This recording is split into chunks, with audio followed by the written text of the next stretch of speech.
بسم اللہ الرحمن الرحیم۔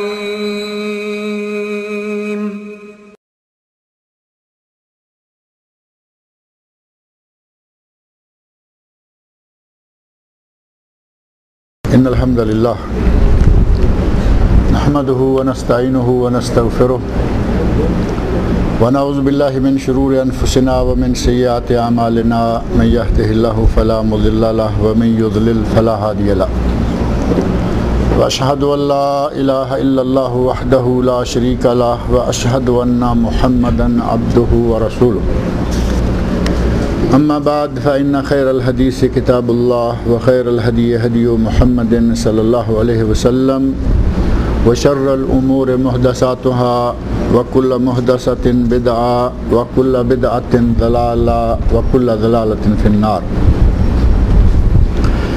رب اشرح لی صدری ویسر لی امری واحلل عقدۃ من لسانی یفقهوا قولی رب اعوذ بک من همزات الشیاطین واعوذ بک رب ان یحضرون۔ اعوذ باللہ السمیع العلیم من الشیطان الرجیم۔ وَبَنَيْنَا فَوْقَكُمْ سَبْعًا شِدَادًا وَجَعَلْنَا سِرَاجًا وَهَّاجًا وَأَنزَلْنَا مِنَ الْمُعْصِرَاتِ مَاءً ثَجَّاجًا لِنُخْرِجَ بِهِ حَبًّا وَنَبَاتًا وَجَنَّاتٍ أَلْفَافًا إِنَّ يَوْمَ الْفَصْلِ كَانَ مِيقَاتًا يَوْمَ يُنفَخُ فِي الصُّورِ فَتَأْتُونَ أَفْوَاجًا وَفُتِحَتِ السَّمَاءُ فَكَانَتْ أَبْوَابًا وَسُيِّرَتِ الْجِبَالُ فَكَانَتْ سَرَابًا إِنَّ جَهَنَّمَ كَانَتْ مِرْصَادًا لِلطَّاغِينَ مَآبًا لَابِسِينَ فِيهَا أَحْقَابًا۔ اس 12ویں آیت میں اللہ رب العزت نے ارشاد فرمایا ہے وَبَنَيْنَا فَوْقَكُمْ سَبْعًا شِدَادًا، ہم نے تمہارے اوپر 7 بڑے مضبوط آسمان بنائے۔ اللہ رب العزت اپنی کائنات کی مختلف چیزوں اور اس نظام کائنات کے سلسلہ میں اپنی قدرتوں کا تذکرہ فرما رہا ہے، اور اسی کے ضمن میں اللہ نے فرمایا ہے کہ ہم نے تمہارے اوپر 7 مضبوط آسمان بنائے۔ اب 7 مضبوط آسمان سے کیا مراد ہو سکتا ہے؟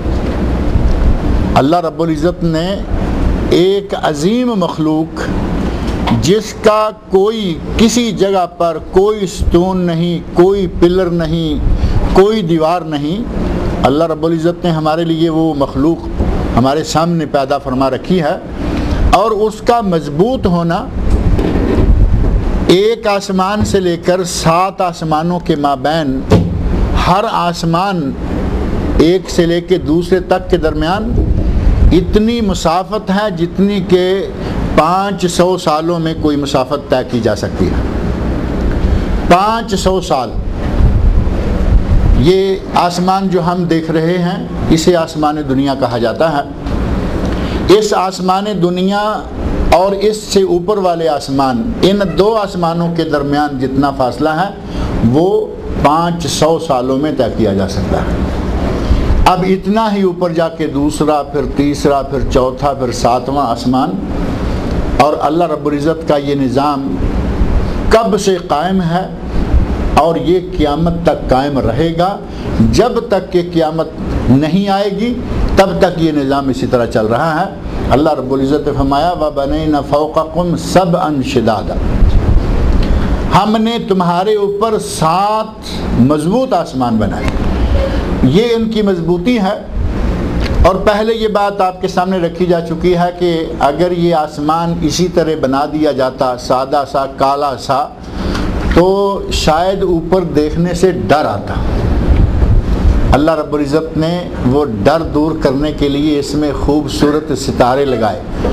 رات کا وقت ہو، ستارے چمک رہے ہوتے ہیں، ایک عجیب سا سما ہوتا ہے۔ ان سے بڑا چاند ہے جس میں بے شمار روشنی ہے۔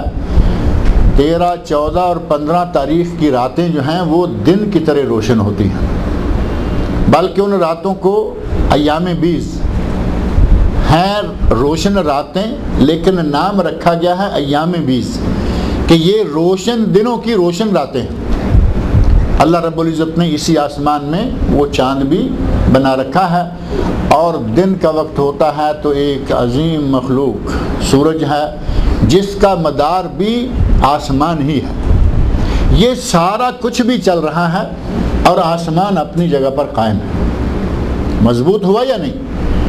کہیں کسی موقع پر کبھی بھی ایسا نہیں ہوا کہ کبھی چاند اور سورج آپس میں ٹکرا جائیں، کبھی یہ بے وقت ہو جائیں۔ ہمارے یہاں ریلوے اسٹیشنوں پر لکھا ہوا ہوتا ہے عموماً کہ ریل گاڑیاں اور گھڑیاں کسی کا انتظار نہیں کرتی۔ یہ جملہ ریلوے اسٹیشنوں میں سے بعض پر لکھا ہوا ہے، ریل گاڑی کسی کا انتظار نہیں کرتی، مطلب یہ کہ یہ ہمیشہ اپنے وقت پر چل دیتی ہے۔ لیکن آپ نے دیکھا بعض دفعہ ریل گاڑیاں لیٹ ہو جاتی ہیں، اور بعض دفعہ ریل گاڑیاں تو کیا، جو بڑا ہی مخصوص نظام ہے آج کل ہوائی جہازوں کا، ہوائی جہاز لیٹ ہو جاتے ہیں۔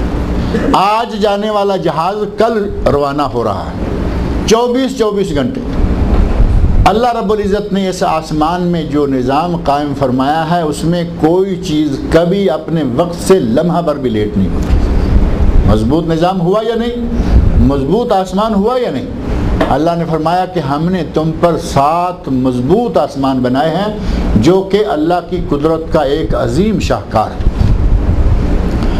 سابقہ ایک درس میں نے ذکر کیا تھا کہ اللہ رب العزت کبھی زمین کا تذکرہ پہلے کرتا ہے اور کبھی آسمان کا پہلے کرتا ہے۔ جب وہ زمین سے جو ہمیں نعمتیں حاصل ہوتی ہیں، پھل ہیں، مختلف قسم کے غلے ہیں، پھول ہیں اور بے شمار نعمتیں ہیں، جب زمینی نعمتوں کا ذکر کرنا چاہتا ہے تو پہلے زمین کا ذکر آ جاتا ہے کہ ہم نے زمین بنائی اور اس میں سے تمہیں یہ نعمتیں دی، اور جب اللہ رب العزت آسمان سے اپنی قدرت کا مظہر ہمیں دکھانا چاہتا ہے تو پہلے آسمان کا ذکر فرما دیتا ہے۔ لیکن یہ کہ پہلے کیا بنایا گیا بعد میں کیا بنایا گیا، اس کا اس ترتیب سے کوئی تعلق نہیں ہے، جیسا کہ یہ بات پہلے آپ کے سامنے رکھی جا چکی ہے۔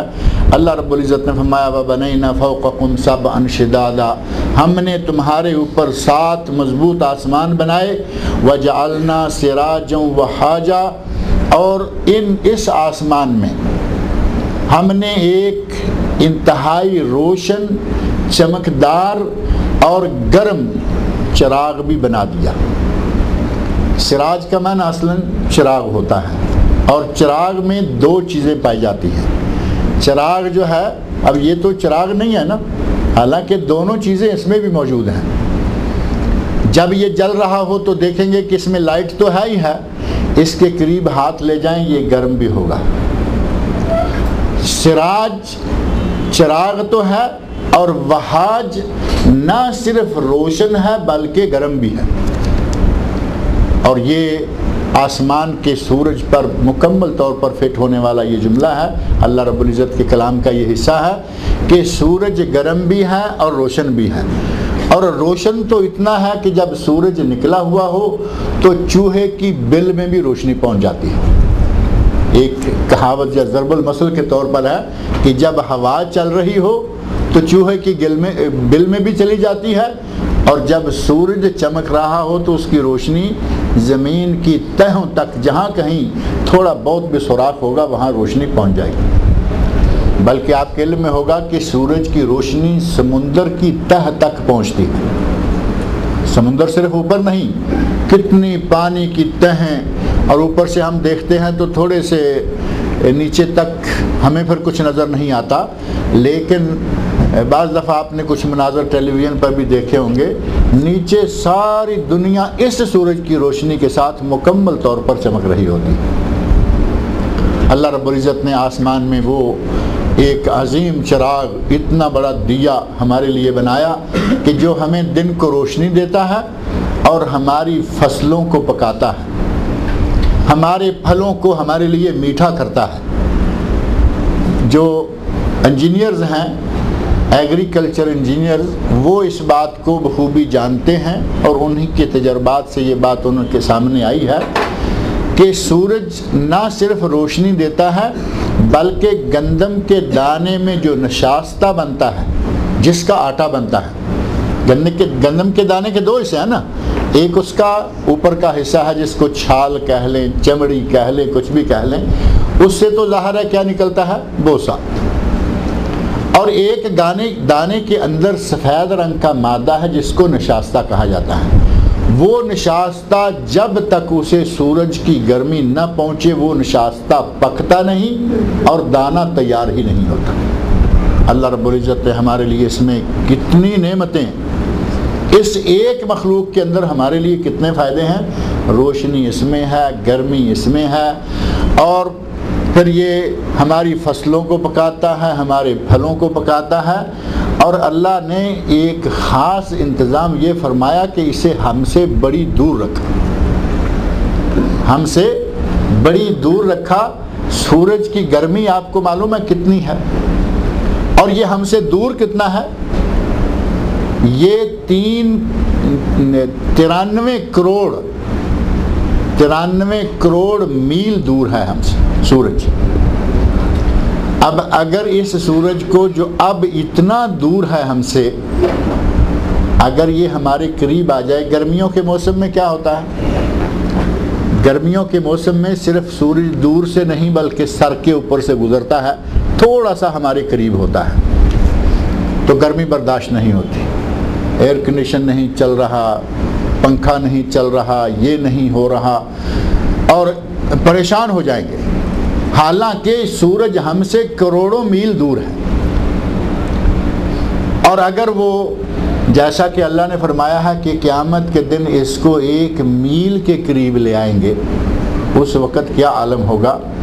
اللہ رب العزت قیامت کی سختیوں سے اپنے اہل ایمان بندوں کو بچا لے گا.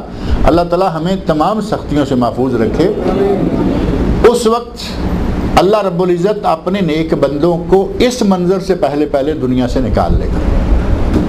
نبی اکرم صلی اللہ علیہ وسلم ارشاد فرماتے ہیں کہ ایک ٹھنڈی اور میٹھی ہوا شام کی طرف سے آئے گی، اور اس ہوا کے انسان کے سانس لیتے لیتے وہ ہوا سب کے لیے ہوگی، اس میں سانس سارے لوگ لیں گے، لیکن جو اللہ کے نیک بندے ہیں، نیک اور صالح لوگ ہیں، ان کو اس ہوا کے ذریعے اللہ تعالیٰ اٹھا لے گا، ان کی موت واقع ہو جائے گی. اس کے بعد یہ قیامت کی جو سختیاں اور ہولناکیاں ہیں ان کا اہل ایمان پر کوئی اثر نہیں ہوگا، کیونکہ اللہ ان کو پہلے سمیٹ لے گا، الگ کر لے گا. غرض یہ کہ کروڑوں میل دور سورج ہے، اس کے باوجود اتنا گرم ہے، اور کتنے فارنہائٹ اس کی گرمی ہے اس کا کوئی اندازہ نہیں کیا جا سکتا. ہماری تھوڑی سی، یہ ہمارے کتنے ڈگری ہوتی ہے گرمیوں کے موسم میں؟ سب سے زیادہ جب 50 پہنچتی ہے، جب کسی ملک میں کسی علاقے میں درجہ حرارت صرف 50 تک پہنچے تو بعض ملکوں میں چھٹی کا اعلان کر دیا جاتا ہے کہ مزدور کام نہیں کر سکتے، گرمی زیادہ ہو گئی ہے لہذا چھٹی دے. اور یہ سورج جو ہے اس کی ہزاروں کے حساب سے، ہزاروں درجات کے حساب سے گرمی ہے.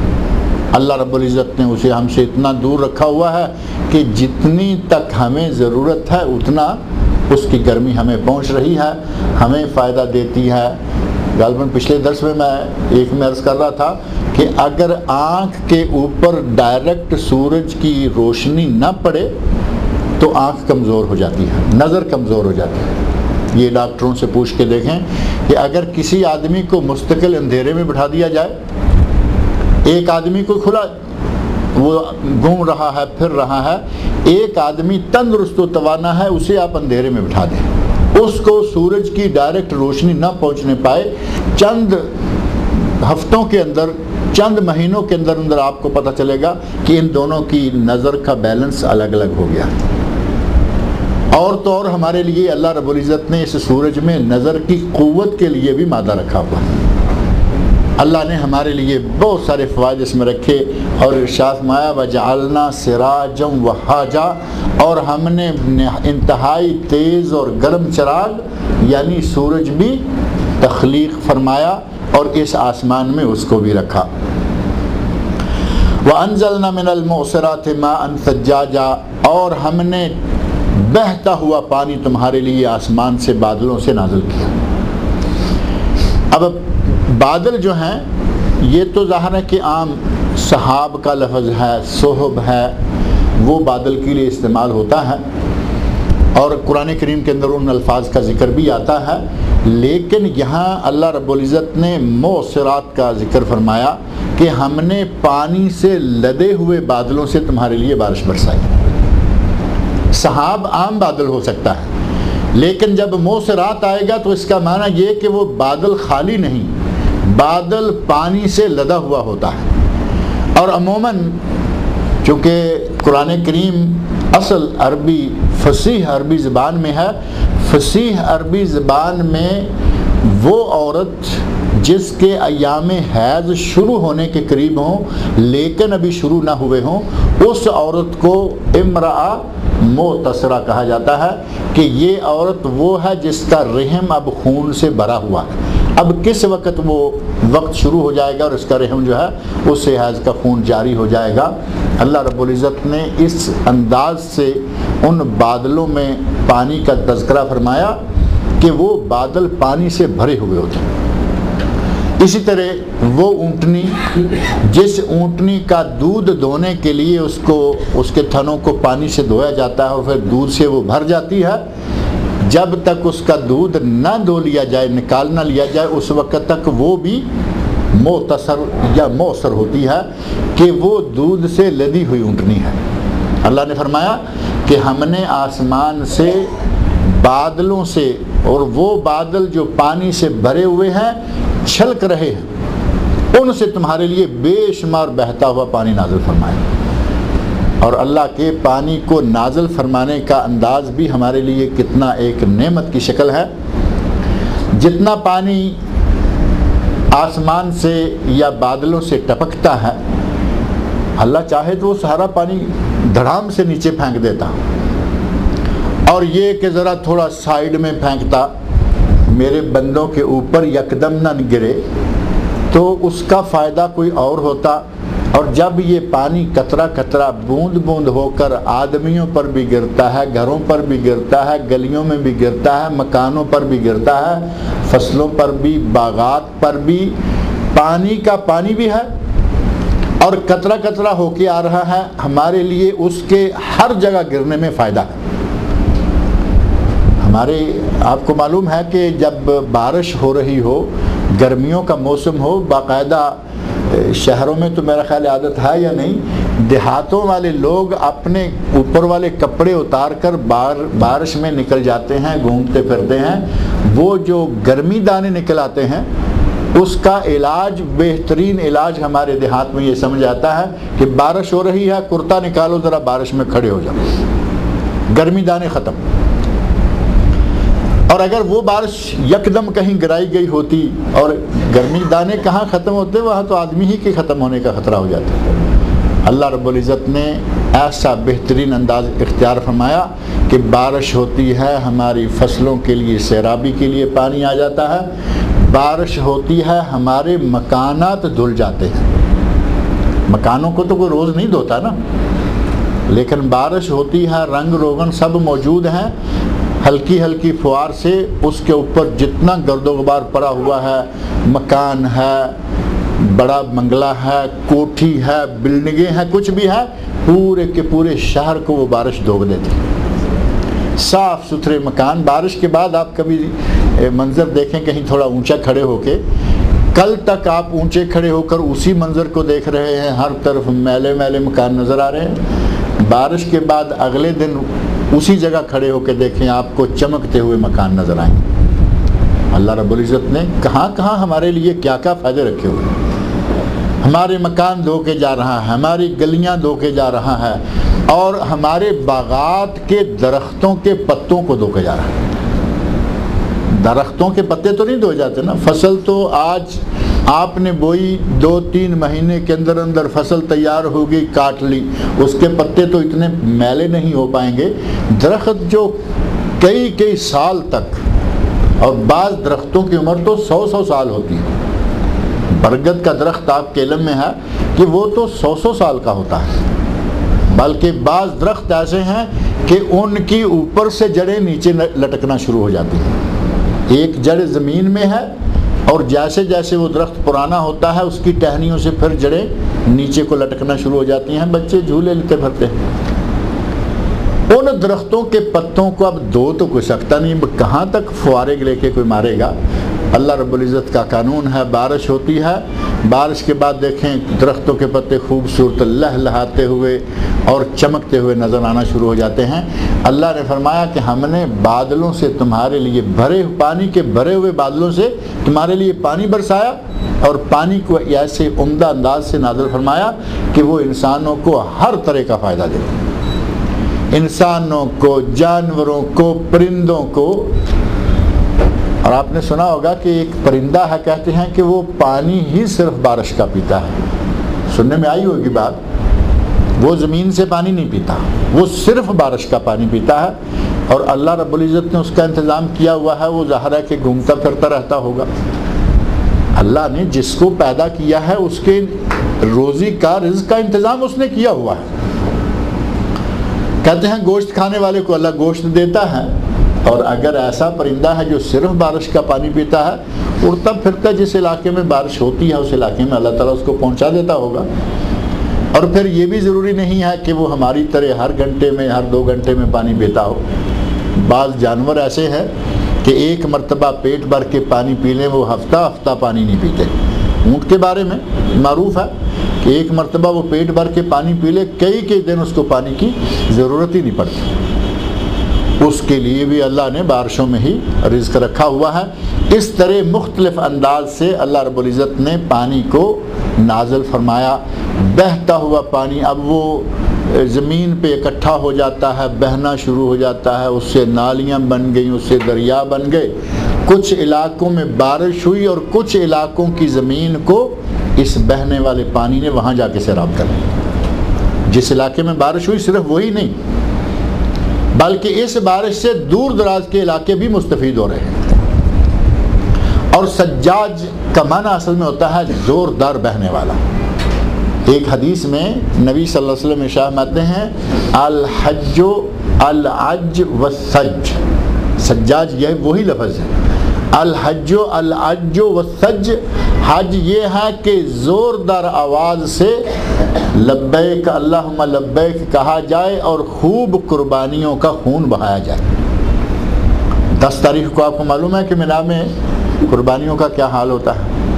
آج کل تو کارخانے بنے ہوئے ہیں، بڑا سسٹم اسپیشل ہے، گوشت کا بہت ہی زیادہ فائدہ اٹھایا جاتا ہے۔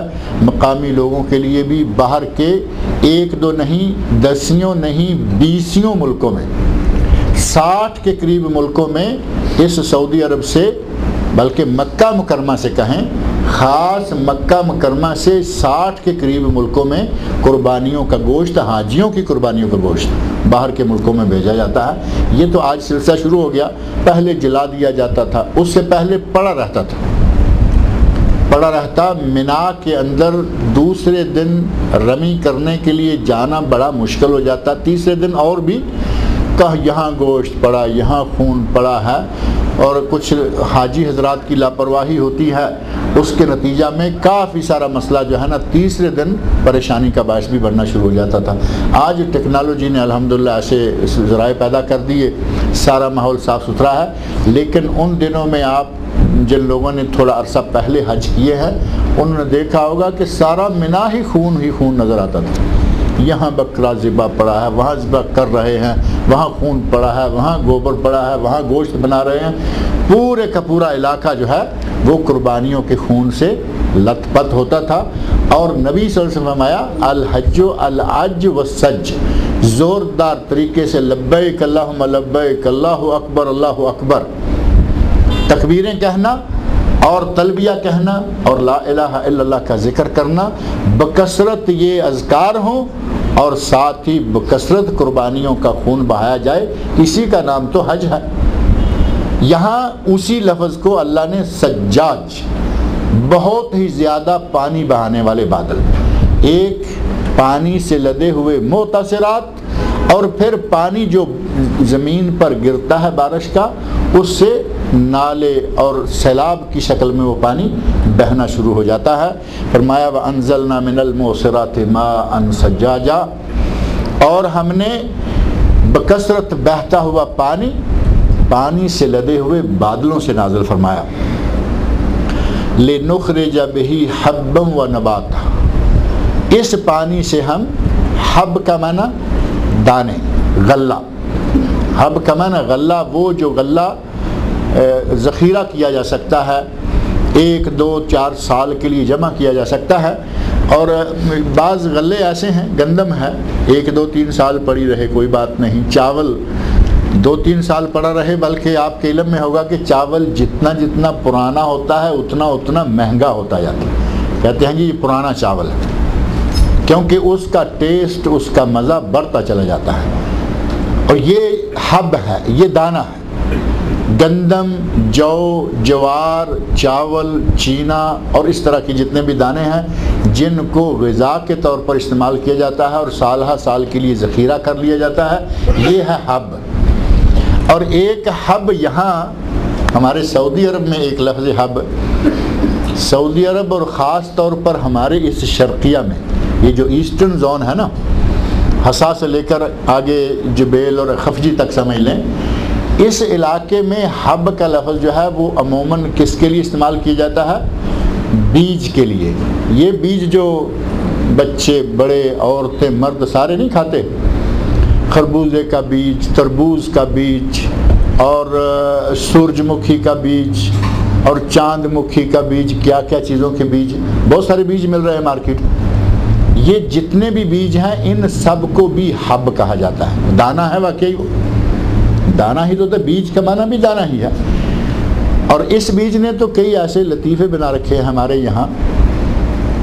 کئی لوگوں کو عادت ہے کہ آپ دیکھیں گے دیکھتے دیکھتے ڈھیر لگا دیتے ہیں چھلکے کا، وہ باریک باریک دانہ ہے، وہ کیسے 2 دانتوں کے درمیان اس کو کھڑا کرتے ہیں، کیسے ٹک سے اس کو توڑ کے درمیان سے اس کا گودا نکالتے ہیں، چھلکا ایک طرف کر دیتے ہیں۔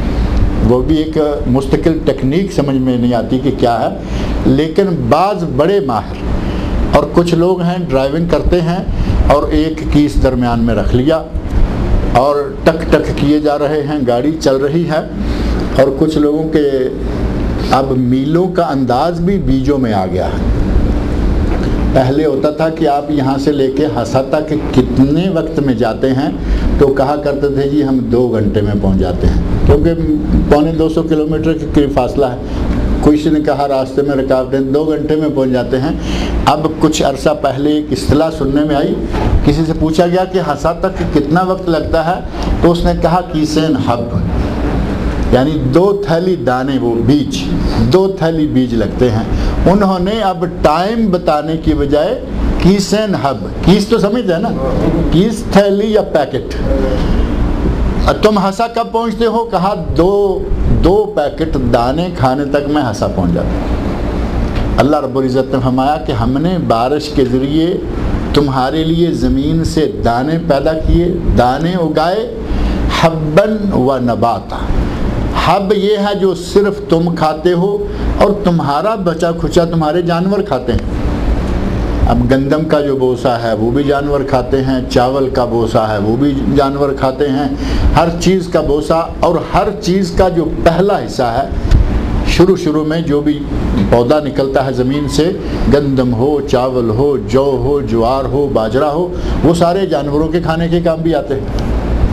اور نبات میں خاص طور پر وہ چیزیں آ گئی جن میں یا تو صرف جانوروں کا چارہ ہے، نباتات، گھاس ہے، گھاس پھوس کہہ لیں، یا جانوروں کا چارہ ہے، یا پھر اسی میں سے کچھ انسانوں کے کام آنے والی بھی چیزیں ہیں۔ اب انسانوں کے کام آنے والی نباتات کون کون سی ہیں وہ تو آپ جانتے ہیں۔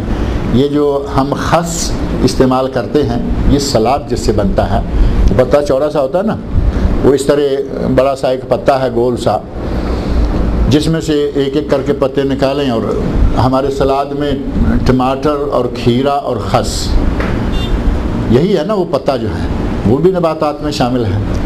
اور نہ صرف یہ کہ ان نباتات سے جانور ہی اپنا پیٹ بھرتے ہیں، ان میں سے کتنی چیزیں ہیں جو ہم بھی کھاتے ہیں۔ یہ سلاد کا پتا ہم کھاتے ہیں، ایک شلگم چھوٹا سا آتا ہے، ایک تو بڑا شلگم ہے نا، اس بڑے شلگم کا سالن بنتا ہے، وہ پتے جانور کھاتے ہیں، اس کا نیچے کا حصہ انسان کھاتے ہیں۔ ایک شلگم اتنا سا ہوتا ہے، اس کو یہاں عربوں میں خلیج میں خاص طور پر روید کہا جاتا ہے۔ روید وہ بھی ہمارے ان لوگوں کے سلاد کا حصہ، ہمارے کا تو ہے یا نہیں لیکن ان کے سلاد کا حصہ ہے۔ ایک جرجیر کا پتا ہے، بڑا معروف ہے جرجیر کا پتا، بڑا ٹیسٹی پتا ہے، بڑا مزیدار ہے، بڑا مفید بھی ہے۔ جرجیر کا پتا ہے، نباتات میں ہے۔ یہ روید ہے یا چھوٹا شلگم ہے، نباتات میں ہے۔ یہ ہمارا سلاد کا پتا ہے، نباتات میں ہے۔ یہ جتنے حتیٰ کہ ٹماٹر ہیں اور کتنے پتے ہیں چھوٹے چھوٹے، نباتات میں آتے ہیں۔ اللہ نے فرمایا ہم بارش نازل فرماتے ہیں، پھر اس سے ہم تمہارے لیے دانہ اور غلہ بھی پیدا کرتے ہیں، اور سبزیاں اور نباتات بھی جو تمہارے لیے بھی تمہارے جانوروں کے لیے بھی کام آتی ہیں۔ لنخرج بہ، ہم آسمان سے بادل نازل کرتے ہیں تاکہ یہ نکالیں۔ اور دو کا ذکر اللہ نے فرما دیا، لیکن ان دو میں بھی دیکھیں کہ آپ زمین سے پیدا ہونے والی ہر چیز ہی آ رہی ہے، اور جتنے دوسرے فائدے ہیں جن کی طرف میں نے اشارہ پہلے کیا ہے، ہمارے باغوں کو دھو رہا ہے، گھروں کو دھو رہا ہے، بلڈنگوں کو دھو رہا ہے، وہ فائدے اس سے علاوہ ہیں۔ وَجَنَّاتٍ أَلْفَافًا، اور گھنے جنگلات، گھنے باغات۔ اگر بارش نہ ہو تو کیا خیال ہے کہ یہ آج کل عام آنے والا ہے، گرمی کا موسم ہے، اگر بارشیں نہ ہوں تو نہ آم آئیں، نہ انگور آئیں، نہ مالٹے، نہ سنترے، نہ کنو، نہ کیلا، نہ یہ نہ وہ، یہ جتنی اللہ کی نعمتیں ہیں یہ ساری بارش کی مرہون منت ہے۔ یہ بارش ہی کے نتیجے میں، بارش کے پانی ہی کی برکتوں سے یہ ساری فصلیں بھی ہوتی ہیں۔ اور اللہ رب العزت نے فرمایا کہ ہم نے یہ تمہارے لیے گھنے باغات، یعنی باغ میں درخت کے ساتھ درخت لگے ہوتے ہیں اور ان کی آپس میں شاخیں ایک دوسرے کے اندر گھسی ہوئی ہوتی ہیں، جو الفافہ کہا کہ یہ بڑے گھنے ہو چکے ہوتے ہیں۔ درخت میں درخت کی شاخیں گئی ہوئی ہیں، نیچے کافی جگہ خالی بھی پڑی ہوئی ہیں۔ اور باغات میں آپ نے دیکھا اوپر پھل لگے ہوئے ہیں، نیچے سبزیاں لگی ہوئی ہیں۔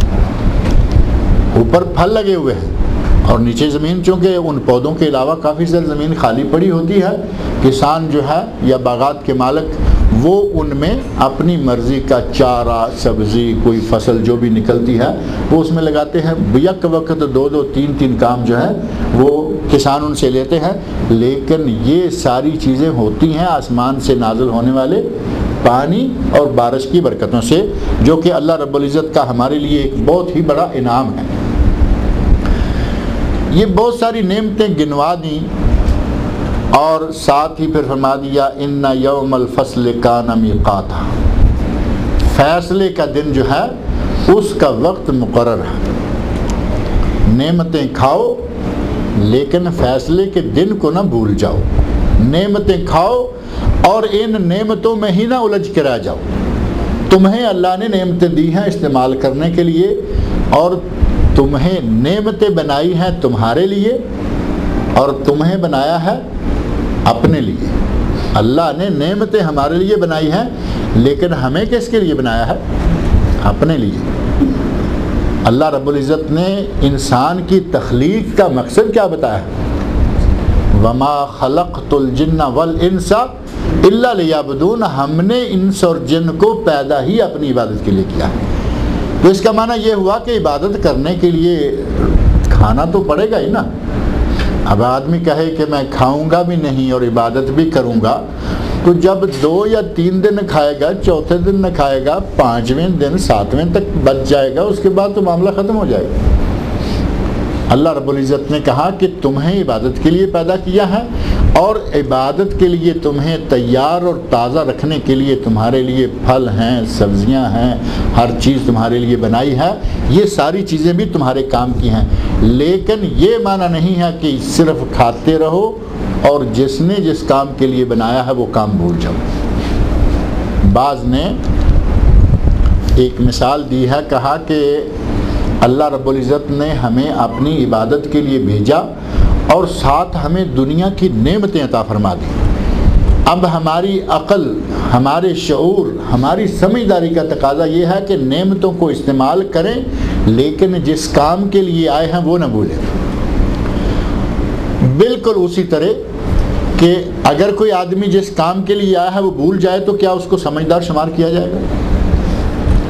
ایک آدمی نے اپنے بچے کو بھیجا، کہا کہ فلاں کمرے میں جاؤ اور اس سے فلاں چیز اٹھا کے لے کے آؤ، اور وہ چیز کہاں پڑی ہے، وہ کمرہ کون سا ہے، جسے ہمارے آج کل عموماً بڑے گھروں میں کہا جاتا ہے ٹوائز روم، بچوں کے کھلونے جس کمرے میں۔ چھوٹے گھروں میں تو ظاہر ہے کہ بڑی مشکل سے اپنے بچوں کے لیے بستر ڈالنے کی جگہ ہوتی ہے، گدے ڈالنے کی جگہ ہوتی ہے۔ بڑے گھروں میں ایک ایک آدمی کا ایک ایک کمرہ اور ٹائز روم الگ خالی پڑا ہوا ہے، اس میں صرف بچوں کے لیے کھلونے پڑے ہیں، بڑا سا ہال ہے، رنگا رنگ کھلونے پڑے ہوئے ہیں۔ اب باپ نے اس ٹائز روم میں کوئی چیز رکھی اور بچے کو کہا کہ وہاں سے جا کے لے کے آ جاؤ۔ بچے نے جا کے ہال کا دروازہ کھولا، ٹائز روم میں دیکھا یہ گھوڑا ہے، یہ گاڑی ہے، یہ ہاتھی ہے، یہ بھالو ہے، یہ فلاں ہے فلاں ہے، انہی میں جا کے کھیلنا شروع ہو گیا اور وہیں کھیلتا رہا جب تک پیچھے بلایا نہیں گیا، وہاں سے نکلا نہیں، اور جب نکلا تو وہاں سے خالی ہاتھ ہی واپس آ گیا۔ اس بچے کو سمجھدار شمار کیا جائے گا یا باپ کی نظروں میں یہ بڑا لائق بیٹا شمار ہوگا؟ کہے گا ارے احمق، تجھے بھیجا تھا کس کام کے لیے اور تو وہ بھی نہیں کر کے آیا، پھر تو خود لوٹا بھی نہیں۔ ہمارے لیے اللہ نے تو یہ انتظام رکھ دیا کہ وہ جب چاہے گا رسی کھینچ لے گا، دھاگا کھینچ لے گا، اس کے بعد کسی کو مجال نہیں کہ وہاں لیٹ ہو۔ اللہ نے فرمایا کہ ہم کسی کو ایک گھڑی آگے اور ایک گھڑی پیچھے ہونے کی اجازت نہیں دیتے۔ جب ہمارے کرندے پہنچ جاتے ہیں تو پھر نہ ایک گھڑی آگے نہ ایک گھڑی پیچھے، لیکن جب خالی ہاتھ واپس جائیں گے ہمارے پاس عمل نہیں ہوگا، اللہ نے جو کام کرنے کے لیے ہمیں پیدا فرمایا ہے وہ کر کے نہیں جائیں گے تو ہم اللہ کے سامنے بھی سرخرو تو نہیں ہوں گے۔ اللہ نے ہمیں دنیا میں بھیجا ہے عمل کے لیے، اور ساتھ فرمایا کہ یہ بھی یاد رکھو کہ فیصلے کا ایک دن مقرر ہے۔ ان یوم الفصل کان میقاتا، فیصلے کے دن کا وقت مقرر ہو چکا ہے اور اس وقت پر سب کو وہاں پہنچنا ہے اور وہاں سب کو جا کے اپنے کیے کا حساب کتاب لینا ہے۔ اگر کسی نے اچھا کیا ہے تو اس کو اچھا بدلہ ملے گا، برا کیا ہے تو برا بدلہ ملے گا، اور اچھے برے کا پتہ جو ہے وہ آدمی کو اس دنیا کے اینڈ کے ساتھ ہی لگنا شروع ہو جاتا ہے۔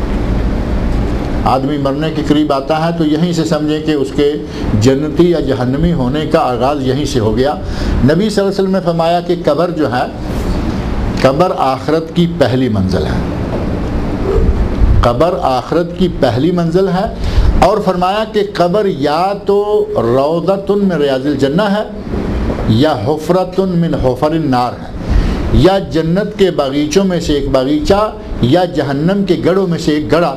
جس کے لیے باغیچہ بن گئی اس کی جنت سمجھے یہیں سے شروع ہوگی، اور جس کے لیے وہ گڑھا بن گئی اس کے لیے جہنم کے اشارے یہیں سے ملنا شروع ہو گئے۔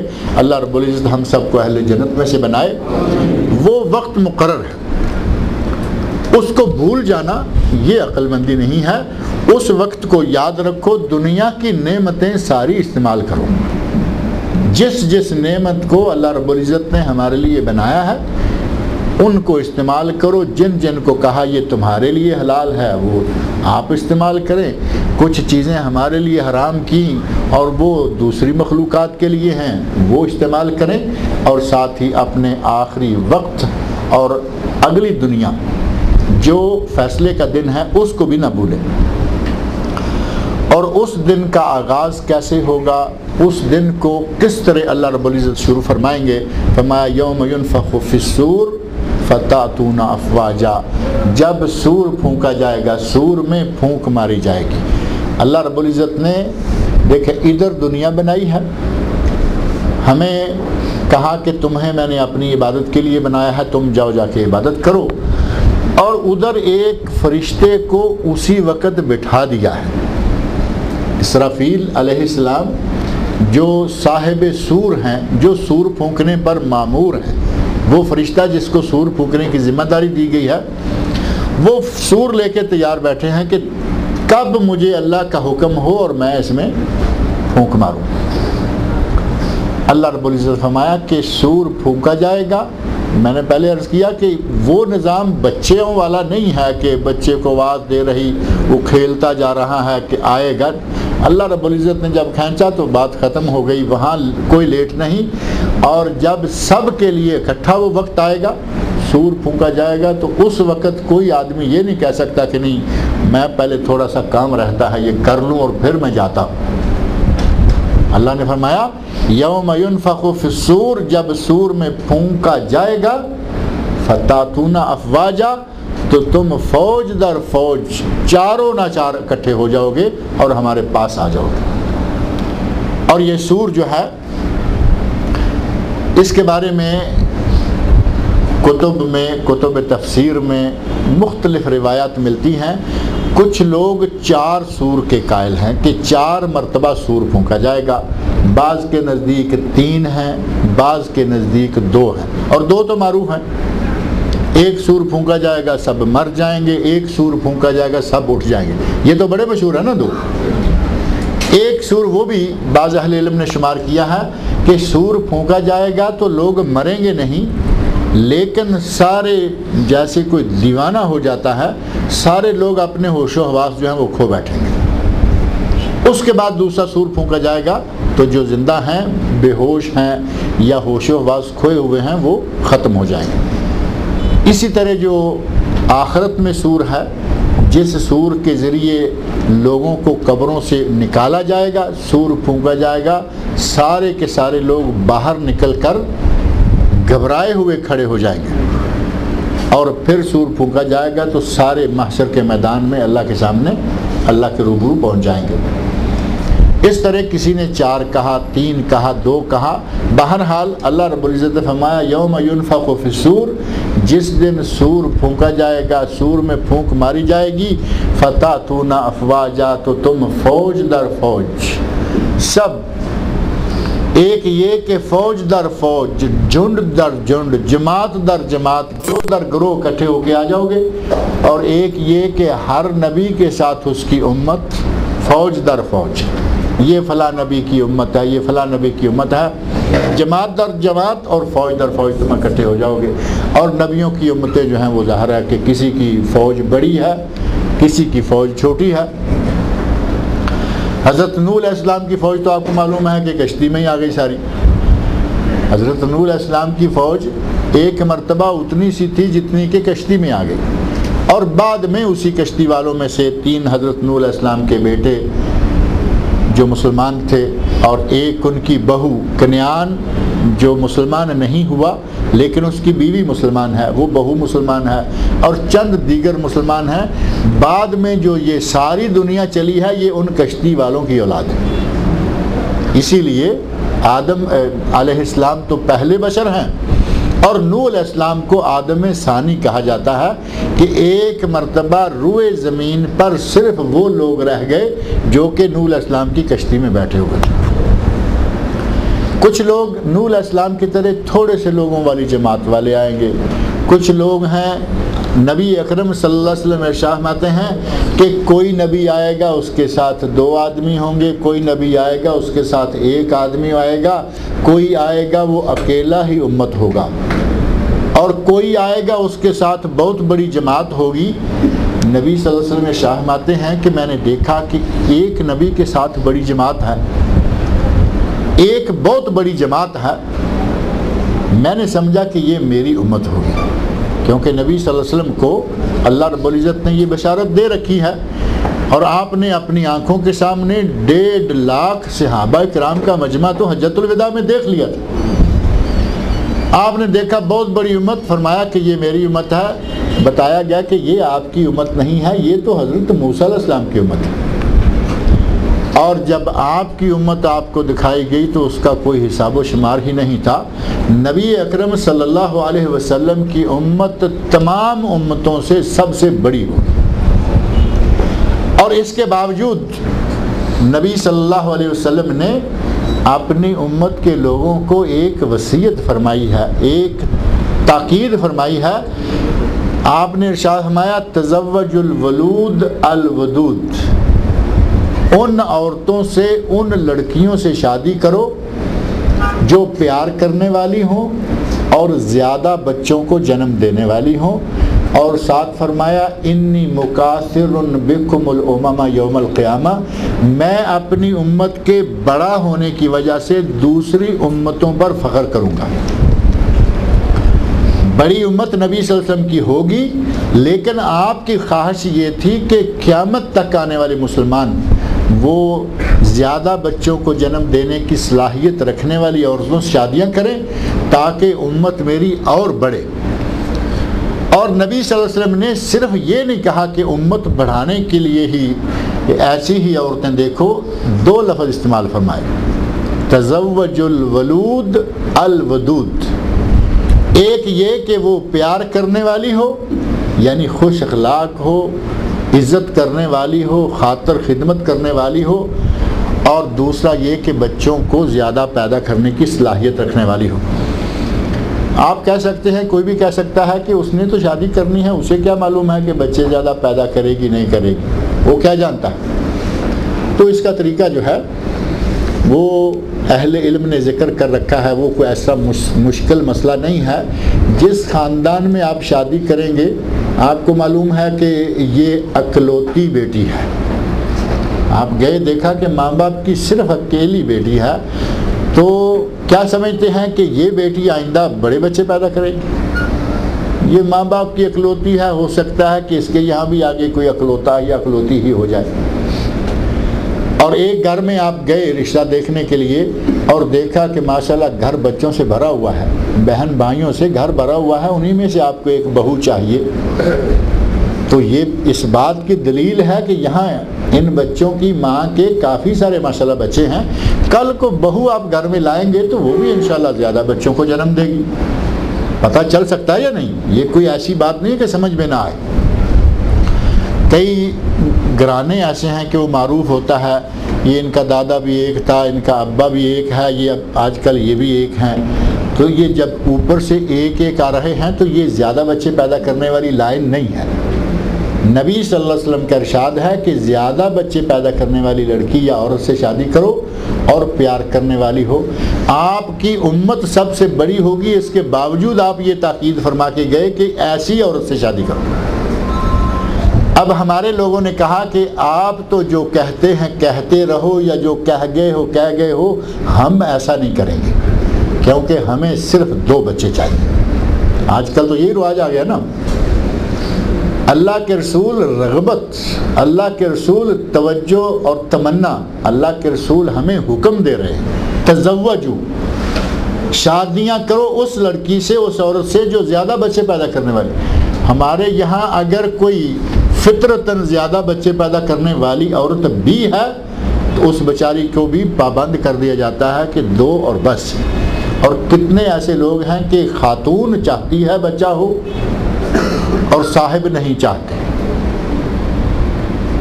ایسے واقعات موجود ہیں کہ خاتون چاہتی ہے کہ تیسرا بچہ پیدا ہو جائے، چوتھا بچہ پیدا ہو جائے، لیکن صاحب نہیں چاہتی۔ اور صاحب کو تکلیف کیا ہے؟ کوئی تکلیف نہیں۔ انگریز ذہنی طور پر یورپ کی لائن جو ہے وہ دماغ میں اتنی چھائی ہوئی، اور ہمارے وہ انگریزی جملے اب پاکستان انڈیا میں بھی عام ہیں، ہم 2 ہمارے 2۔ اب یہ جملہ ہمیں نبی صلی اللہ علیہ وسلم کے ارشاد کی نافرمانی پر ابھار رہا ہے۔ یہ جملہ نبی صلی اللہ علیہ وسلم کی نافرمانی اور گستاخی کا سبب بن رہا ہے۔ آپ فرما رہے ہیں زیادہ بچے پیدا کرنے والی عورت تلاش کر کے شادی کرو، یہ شادی کرنے کے بعد پابندیاں لگا رہا ہے کہ ہمیں 2 سے زیادہ بچے نہیں چاہیے، ہم 2، ہمارے 2، چھوٹا کنبہ۔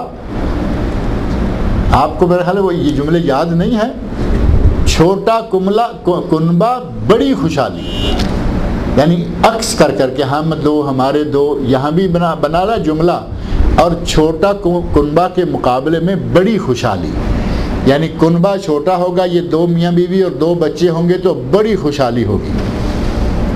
اگر اللہ نہ چاہے تو کوئی خوشحالی نہیں ہو سکتی، خوشحالیاں اس کے ہاتھ میں ہیں۔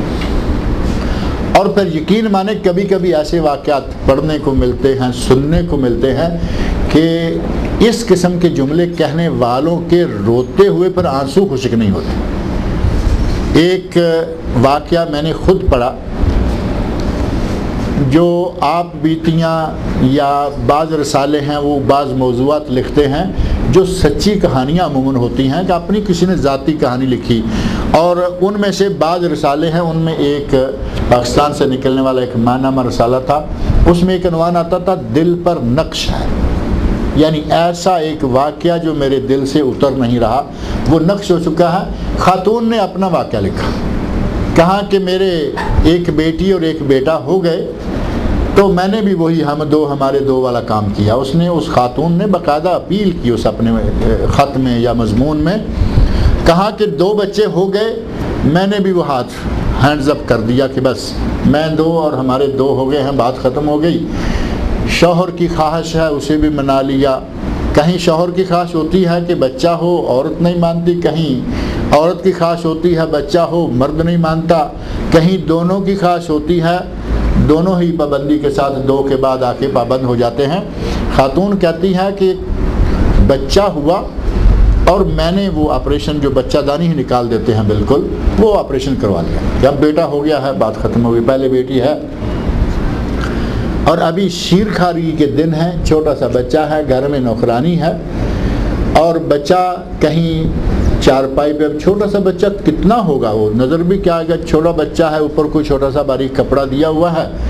نوکرانی کپڑے دھونے لگی اور وہ کپڑے اکٹھے کرتے کرتے ایسے ڈالے، کپڑے بچے کے اوپر آ گئے، اور بعد میں ہاتھ ڈالا اور اٹھا کے جا کے مشین جو بڑی ہے کپڑے دھونے والی اس میں ڈال دیے، اور تھوڑی دیر کے بعد خاتون ماں اس مشین کے پاس سے گزری۔ جس وقت مشین کا پانی کا رنگ لال دیکھا تو کہتی ہے میرے دماغ میں اسی وقت کھٹک گئی کہ اس میں میرا بچہ دھل رہا ہے۔ نوکرانی نے بچے کے اوپر کپڑے ڈالے، بعد میں کپڑے اٹھائے اور مشین میں ڈال دیے، بچہ بھی مشین میں چلا گیا اور اس بیچارے کا کچھمر نکل گیا۔ اس نے کہا کہ میں اب کیا کر سکتی ہوں کہ بچہ دانی بھی میں نکلوا چکی ہوں، کوئی راستہ نہیں رہا۔ ان لوگوں کو کبھی کبھی اللہ رب العزت اس قسم کے واقعات بنا کے، اس قسم کے واقعات ان کے سامنے لا کے بتا دیتا ہے کہ میری جو قدرتیں ہیں اس سے کبھی محفوظ نہ ہو جاؤ، کبھی مامون نہ ہو جاؤ، یہ نہ سمجھ لو کہ ہم نے یہ کر لی۔ اور یہ کبھی بھی کسی بھی وقت واقعہ پیدا ہو سکتا ہے۔ بچہ تھوڑا بڑا ہو گیا، گاڑی چلانے لگا، ایک بیٹی ہے ایک بیٹا ہے، ہم 2 ہمارے 2، گاڑی چلانے لگا اور ایکسیڈنٹ ہو گیا، بیمار ہو گیا، ختم ہو گیا۔ وہ تو چلے ایک بڑا ہی دلگداز قسم کا واقعہ ہے۔ بہرحال یہ کہ نبی صلی اللہ علیہ وسلم نے یہ خواہش ظاہر فرمائی کہ میری امت کی بہت بڑی فوج ہو، اور قیامت کے دن جب انبیاء آئیں گے تو میں بہت بڑی فوج لے کر معاشر کے میدان میں جاؤں گا، لیکن ہمارے کچھ انگریز زدہ، مغرب زدہ، یورپی تہذیب کی تقلید کرنے والے فرنگی ذہن کے لوگ، وہ ایسے جملے بنا کے بیٹھے ہوئے ہیں اور گورنمنٹ ان جملوں کو ہمیں رٹوا رہی ہے۔ ہمارے ملکوں میں ایک فلاح و بہبود نام کی منسٹری پاکستان میں بھی بنی ہوئی ہے، اس منسٹری کا کام ہی یہ ہے کہ لوگوں کو یہ سبق دیتی پھرے کہ بھائی بچے کم پیدا کرو، بچے 2 پیدا کرو یا کم پیدا کرو۔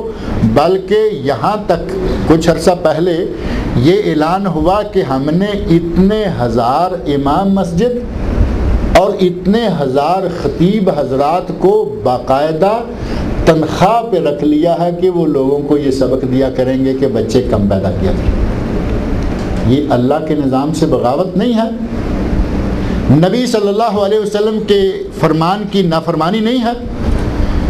علماء کرام کو بھی تنخواہوں پہ لگا دیا کہ تم بھی یہ سبق دیا کرو۔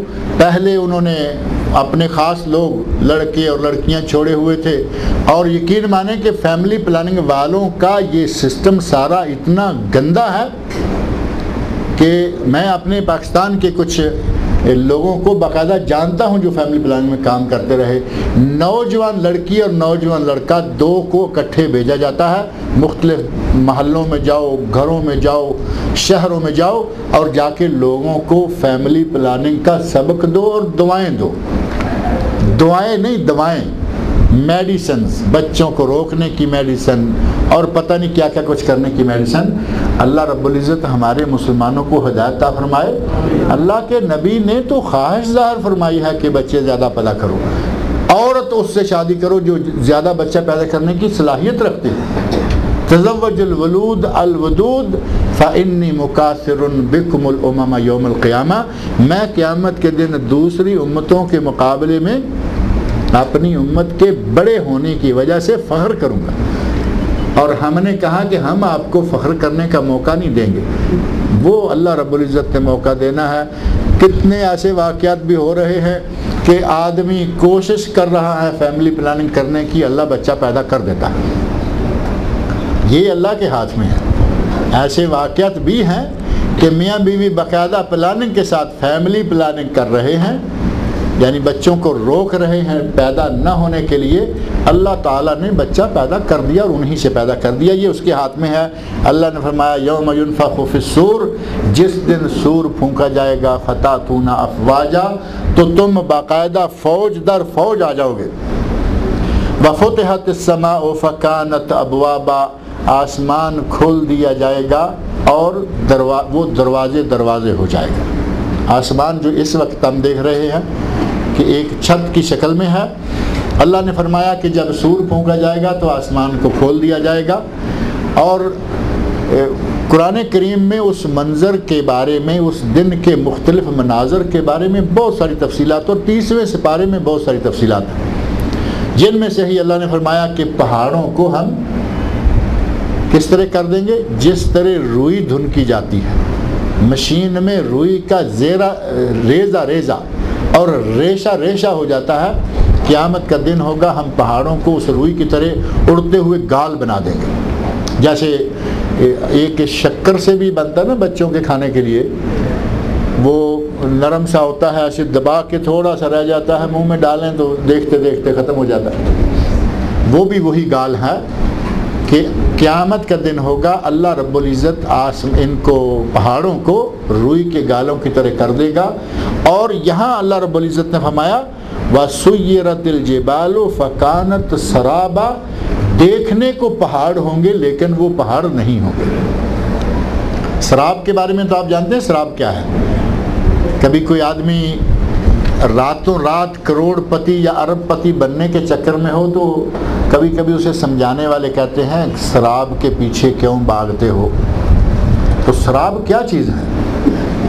صحرا میں ہو، ریگستان میں ہو، بڑا ریگستان ہے، سورج چمک رہا ہے اور ریت بھی ہے، کافی دور پیاسے آدمی کو نہیں بلکہ جو پیٹ بھرے ہوئے آدمی ہے اس کو بھی نظر آئے گا کہ وہ آگے چمکدار شاید پانی ہے۔ آگے بڑھتے جائیے ریت میں، صحرا میں آگے بڑھتے جائیے، وہ پانی آگے بڑھتا چلا جائے گا، کیونکہ وہ پانی اصل میں ہے ہی نہیں، وہ صرف چمک ہے، اس کو کہا جاتا ہے سراب۔ اللہ نے فرمایا قیامت کے دن سور پھونک دیا گیا اور یہ پہاڑ جو آج تمہیں بہت بڑی بڑی جسامت والے نظر آتے ہیں، میلوں کے میل اوپر ہیں، میلوں کے میل نیچے ہیں، ان پہاڑوں کو قیامت کے دن اللہ نے فرمایا ہم اس طرح کر دیں گے کہ جیسے سراب ہوتا ہے وہ دیکھنے کو پہاڑ لگیں گے لیکن ہوگا نہیں، ان کا کوئی وجود نہیں ہوگا، ان کو روئی کے گالوں کی طرح ہوا میں اڑا دیا جائے گا۔ اور اللہ رب العزت نے ان مناظر کو بیان کرنے کے بعد فرمایا ان جہنم کانت مرصادا، اگر عمل اچھے نہیں ہیں تو جہنم گھات لگا کے بیٹھی ہوئی ہے۔ اور گھات کس کو کہتے ہیں؟ اگر کسی آدمی کا کہیں محاصرہ کرنا ہو، کسی کو پکڑنا ہو، دھوکہ دے کے کسی کو مارنا ہو تو عموماً کہا جاتا ہے کہ وہ گھات لگا کے بیٹھا ہوا تھا، میں گیا تو اچانک نکل کے اس نے وار کر دیا، چھری سے، چاقو سے، پسٹل سے، کیسے بھی، یہ ہوتی ہے گھات۔ جہنم کے بارے میں اللہ نے فرمایا کہ مجرموں کے لیے وہ ایسے ہوگی جیسے گھات لگا کے بیٹھے ہوئے، گھات لگا کے بیٹھے ہوئے آدمی سے وہ آدمی بچ نہیں پاتا کیونکہ وہ تو چھپ کے بیٹھا ہوا ہے، جیسے ہی یہ گزرتا ہوا ایسے سیدھا پہنچا، اس نے نکل کے چھرا پھیر دیا، آنتیں ساری باہر پڑی ہیں۔ اور جہاں تک معاملہ ہے جہنم کا، جہنم کے مامور فرشتے یا خود جہنم مجرموں کے لیے گھات لگا کر بیٹھے ہوئے ہے، کوئی اس سے بچ کر نہیں نکل سکتا۔ جو مجرم ہے جسے جہنم نے پکڑنا ہے وہ سمجھے کہ پکڑا ہی جائے گا. کوئی یہ نہ سمجھ بیٹھے کہ یہاں سے بھی ہم کچھ نہ کچھ کر کے نکل جاتے ہیں, یہاں سے بھی ہم کچھ نہ کچھ ایئرپورٹوں سے نکل جاتے ہیں لوگ. اور کبھی کبھی کسی کی بدقسمتی عجیب سی ہوتی ہے کہ ایک سے نکلا تو دوسرے میں جا کے پھنس گیا, یہاں سے نکل گیا تو اگلے میں اپنے باہر کے ملک سے گیا اور اپنے ملک کے ایئرپورٹ میں جا کے پکڑا گیا, اور انہوں نے واپس کر دیا کہ دوبارہ جہاں سے آئے ہو وہیں جاؤ. یہ ایک واقعہ باقاعدہ رونما ہوا ہے. کبھی ایسا یہاں سے ہے کہ بچ کے نکل گئے, اللہ نے فرمایا وہاں سے بچ کے نکلنے کا کوئی راستہ نہیں. ان جہنم کانت مرصادا, جہنم تمہارے لیے باقاعدہ گھات لگا کے بیٹھی. اللہ تعالیٰ مجھے اور آپ سب لوگوں کو جہنم سے بچائے. اللہ تعالیٰ ہمیں اس کی نعمتوں کا شکریہ ادا کرنے کی توفیق عطا فرمائے. اللہ تعالیٰ قرآن کریم کو سمجھنے, پڑھنے اور اس کے احکام پر عمل کرنے کی توفیق عنایت فرمائے. یہ جو درس کا سلسلہ یہاں چل رہا ہے اس کے پہلے 2 والیم آپ لوگوں کے پاس پہنچ چکے ہیں اور یہ تیسرا والیم آ گیا ہے. یہ سید عابد صاحب بیٹھے ہوئے ہیں, ان کے پاس موجود ہے. یہ کتنی سیڈیز ہیں؟ 19 سیڈیز ہیں اور میرا خیال ہے 30 ریال کی ہے. 19 سیڈیز 30 ریال کی.